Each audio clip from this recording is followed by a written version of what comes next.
What's going on, guys? It's Scott from Fly Rides. I am down in San Diego today checking out some of our employee upgrade bikes. The San Diego crew is very into upgrading your bikes. You don't have to just take your bike stock, okay? So there's tons of upgrades you can do.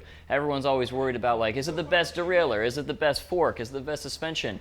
Here's the deal. It doesn't always have to be, is because you can upgrade it retroactively. Now there's certain things you can do, certain things you can't do. So we're going to talk a little bit about what our San Diego crew did today to upgrade their bikes, make them a little bit better. Those guys are downhill riders, they are single track riders, some of them do some adventuring. So we'll take a look at what they did to make their bikes better in their opinions, and then we'll kind of do a wrap up at the end. We're going to start off, we'll talk with Scotty. He's a downhill pro, so let's go check in with him and see what he did to upgrade his bike.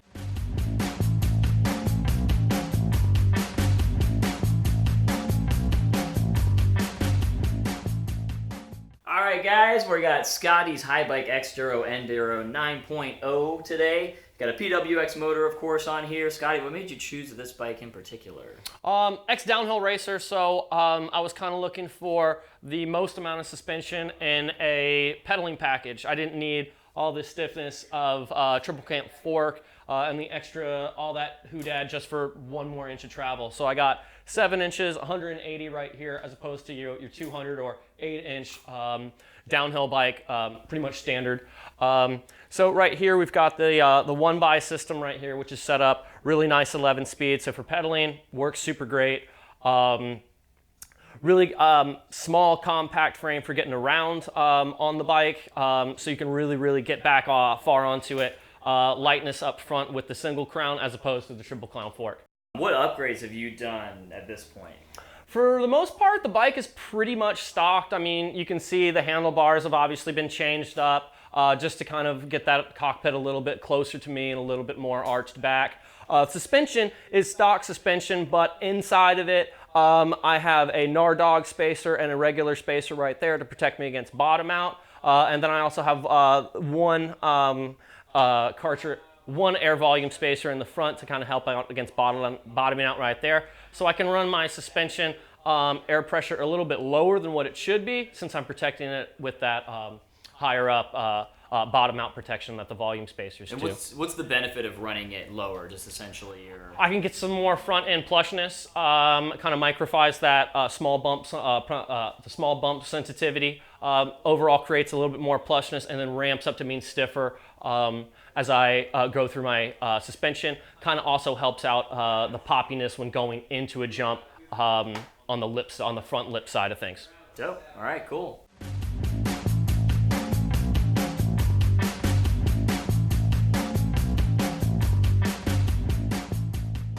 Okay, we're here with Peter Holbert. Heck yeah. What's your position these days? I am the lead of tours and rentals at San Diego Fly Rides. San Diego, you got yourself a Focus Jam Squared Plus she Pro, is. right?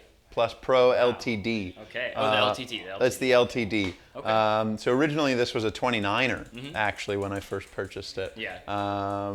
Which is cool.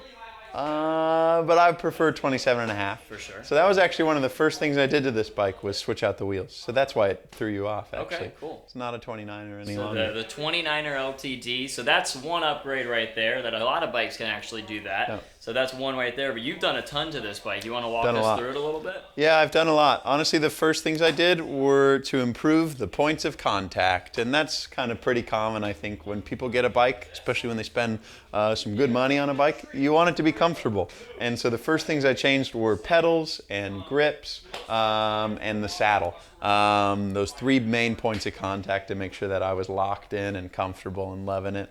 I put the Race Face Chesters on here. This is a sweet, kind of like inexpensive pedal for a nice pedal. It's made of composite, so it's not full metal, but it does have metal screws that give you a really nice grip. I generally rock a pair of Vans every day, and I found that combo makes for maximum grip. I did some Race Face grips as well that are super nice, comfortable. And then the saddle I just upgraded to a nicer one that we had floating around the shop. Actually is pretty sweet. I'd say like the most impressive upgrade to me, because this LTD, of course, is like a Recon fork at the beginning, which is decent, you know, for beginners. that lyric fork you got on there. That's dope, man. Is that a 150 Totally. or 140 still? Yeah, so it's a 150. So Nice. originally the bike had 140 millimeters of travel on a RockShox Recon, which was cool. It was great on street, but I felt it a bit wanting. And so I had a unique opportunity to upgrade to this lyric fork, which has totally changed the ride quality. Much smoother travel. Yeah. And so that's one of my favorite upgrades I've done to this bike too. At the same time, I changed the brakes. I actually snapped off a brake lever one day with the originals, the stock brakes. And so I thought, well, I could just get a new brake lever, or I could just get better brakes. And he upgraded the TRPs, which are so- like significantly better. Yeah, so I upgraded to TRP Quadiums. These are kind of their downhill or free ride brakes. They're super sweet. Really love the grip on those. And I've done some drivetrain work as well. This is kind of the latest actually, where I got an E13 carbon front chainring. I increased the tooth count. So I actually wanted to change the gear ratio of my bike a bit so that I actually used the middle gears a bit more. I think my experience is similar to a lot of e-bikers' experience, where you end up using these small cogs on the back, your higher gears a lot, especially if you're riding on roads. And so I wanted to distribute that wear and tear a bit to get more life out of my cassette. Sure, yeah. So I increased the size up front. I got a new cassette in the back just to keep it clean. And then I got a gold chain, because if you're going to get a new chain, it might as well be gold.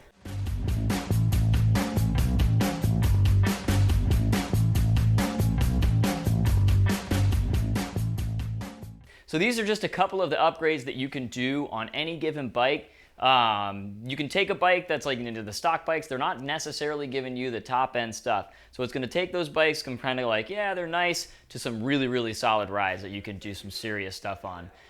Go ahead and like and subscribe to our channel if you want to see more stuff like this. We will have more features about bike upgrades, how to work on your bike, and just general e-bike ownership.